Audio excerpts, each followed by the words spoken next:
नमस्कार, साहित्य तक के बुक कैफे के एक दिन एक किताब कार्यक्रम में मैं जयप्रकाश पांडे आपका स्वागत करता हूं और आज मैं विदेश में हिंदी पत्रकारिता 27 देशों की हिंदी पत्रकारिता का सिंहावलोकन इस पुस्तक के साथ उपस्थित हूं। इस पुस्तक के लेखक हैं जवाहर कर्नावट।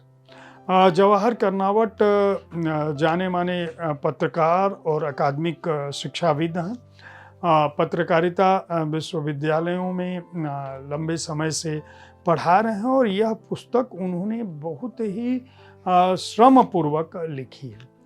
उन्होंने लगभग 27 देशों की यात्रा की और उनका कहना है कि हिंदी साहित्य पर तो बहुत सारी पुस्तकें उपलब्ध हैं, लेकिन हिंदी पत्रकारिता ने विदेशों में किस तरह से भारतीय भाषा को वैश्विक परिदृश्य में न केवल जिंदा रखा बल्कि भारतवंशियों के बीच एकता की संरचना भी की। उनका ये भी कहना है कि न केवल स्वतंत्रता आंदोलन के दौरान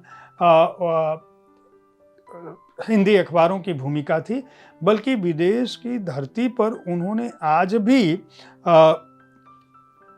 अपना परचम फहरा रखा है और हिंदी को लोकप्रिय बनाने में अपनी भूमिका रखी है। उनका कहना है कि पत्रकारिता पर हिंदी पत्रकारिता की जब हम बात करते हैं तो सामान्य तौर पर हम देखते हैं कि नहीं केवल भारत में ही उनका उल्लेख हो रहा है, लेकिन ऐसा नहीं।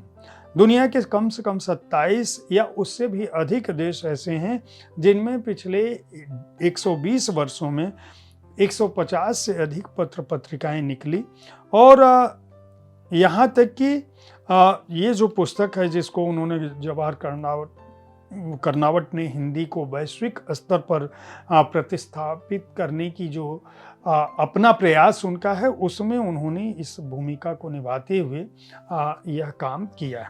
हालांकि उनका पूरा जीवन अपना बैंक में रहा, लेकिन हिंदी सेवी के रूप में उन्होंने दुनिया भर में अपनी पहचान बनाई है और अपनी छाप छोड़ी है।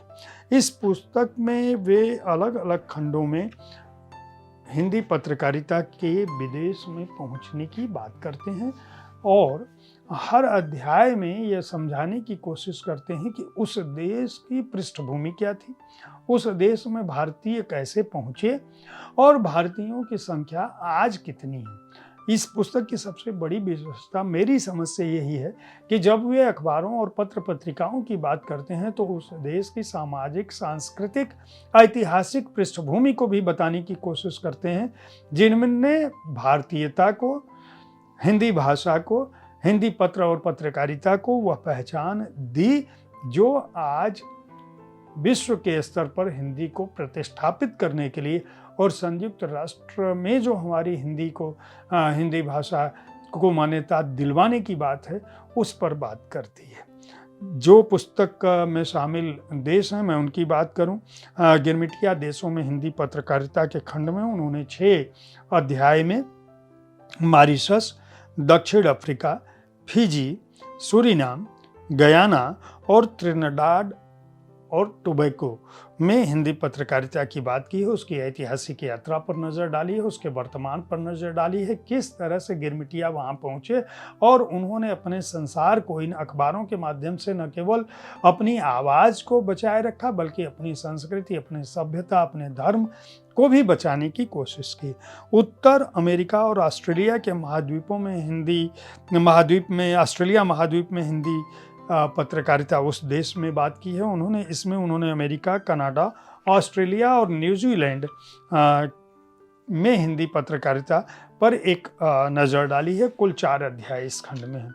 यूरोप महाद्वीप के देशों में हिंदी पत्रकारिता के तहत वह Britain, Netherland, Germany, Norway, Hungary और बुल्गारिया और रूस में हिंदी पत्रकारिता पर एक नज़र डालते हैं और एशिया महाद्वीप के देशों में हिंदी पत्रकारिता में वे जापान, संयुक्त अरब अमीरात, कुवैत और कतर, चीन और Tibet, Singapore, Myanmar, Sri Lanka, Thailand और नेपाल में हिंदी पत्रकारिता की स्थिति की बात करते हैं। अपनी प्रस्तावना में इस बात का उल्लेख करते हैं जवाहर कर्नावट कि खड़ी बोली हिंदी की जो शक्तिदायिनी धाराएं हैं वो केवल हिंदी से, खड़ी बोली से नहीं बल्कि ब्रज, अवधी, भोजपुरी, बुंदेली, रिमही, मालवी, निमाड़ी, राजस्थानी, हरियाणवी, हिमाचली, कुमाऊनी, गढ़वाली इन सब बोलियों से समृद्ध होती है।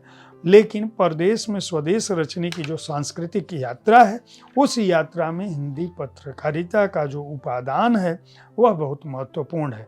वो दक्षिण अफ्रीका में महात्मा गांधी की पहली यात्रा, जो गांधी जी 1893 में प्रिटोरिया पहुँचे थे और 1903 में फिर वहाँ से जोहान्सबर्ग गए। वहाँ उन्होंने किस तरह से इंडियन ओपिनियन निकाला, उससे उन्होंने शुरुआत की है और भूमिका में भी इस बात को स्पष्ट रूप से रखने की कोशिश की है कि दरअसल 120 नहीं बल्कि 175 से अधिक वर्षों से भारतीय धर्म, संस्कृति, दर्शन, जीवन पद्धति को अगर विदेशों में किसी ने बचा रखा है तो वो हमारे उन भारतीयों ने बचा रखा है जिनको हम गिरमिटिया कहते हैं।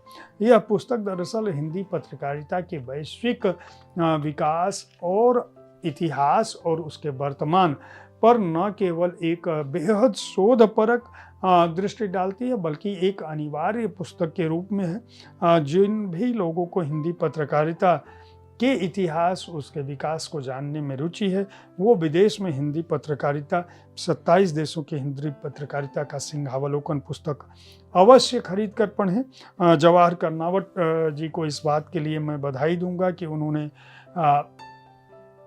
एक अकादमिक के रूप में, मैं उनको एक अकादमिक के रूप में जानता था, जबकि उनका पूरा जीवन जो है बैंक में महाप्रबंधक के रूप में, बैंक ऑफ बड़ौदा के महाप्रबंधक के रूप में वो सेवानिवृत्त हुए, यानी पूरा समय वो वाणिज्य के विद्यार्थियों के साथ रहे। लेकिन हिंदी की प्रगति के लिए, हिंदी के विकास के लिए, हिंदी पत्रकारिता के लिए, हिंदी साहित्य के लिए उन्होंने अनेकों काम किए, दुनिया भर में व्याख्यान दिए और आधुनिक भारतीय बैंकिंग सिद्धांत एवं व्यवहार पुस्तक जो है वो शिक्षा मंत्रालय से उनकी पुरस्कृत हो चुकी है। इस पुस्तक का प्रकाशन राष्ट्रीय पुस्तक न्यास ने किया है। मूल्य 400 रुपये है और पृष्ठ संख्या इस पुस्तक में है 302। उम्मीद है साहित्य तक का यह एपिसोड आपको पसंद आया होगा। इस कार्यक्रम में आप किस तरह की पुस्तकों की चर्चा चाहते हैं उसके बारे में अपनी राय से हमें अवश्य अवगत कराएं। हमारी कोशिश होती है कि विविध विधाओं की पुस्तकों के साथ मैं आपके सामने हर दिन पहुंचूं, ताकि आप उन पुस्तकों का चुनाव कर सकें जिन्हें आप पढ़ना चाहते हैं। कल ठीक इसी समय ऐसी ही किसी कृति के साथ फिर मिलूंगा। देखते रहिए साहित्य तक। धन्यवाद।